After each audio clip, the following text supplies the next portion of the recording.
طيب 10 اواخر جم من رمضان، رمضان جه بسرعه جدا، نعمل ايه؟ طيب ببساطه شديده، لو انت شايف انه خلاص كده انا ما عملتش اي حاجه للاسف، رمضان جه، يلا رمضان الجاي ان شاء الله هحاول ابتدي بعد رمضان او الكلام ده كله، احب اقول لك ان ده غلط. والفكر ده على فكره هيخليك ان انت تاجل تاجل تاجل، ومش هتعمل اي حاجه ابدا. احنا المفروض ان احنا نبتدي من دلوقتي. انت بتحاسب على نيتك، مش بتحاسب على ان انت يعني عشان ضيعت وقت. خلاص ضيعت وقت مش مشكله، ربنا يغفر، ربنا يسامح. والرسول عليه الصلاه والسلام قال: خاب وخسر هو من ادرك رمضان ولم يغفر له. طب نعمل ايه؟ اول حاجه الخطه مهمه جدا. ايه الخطه اللي بتعمل؟ ببساطه شديده عشان ما نضيعش وقت كتير، انت دلوقتي محتاج تقرا قران ومحتاج تفهم قران، ده خلي ده هدفك، ومحتاج تقيم ليل بالذات في العشر الاواخر.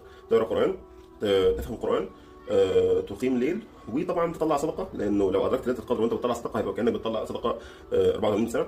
في نفس الوقت محتاجين ان احنا نحاول نطعم الناس، لو ما عرفناش ما عندناش امكانيات ماديه خلاص ناخد صدقه 10 5 جنيه ايا يكن. الفلوس قيمتها عند ربنا مش بكثرتها، الفكره بالنيه.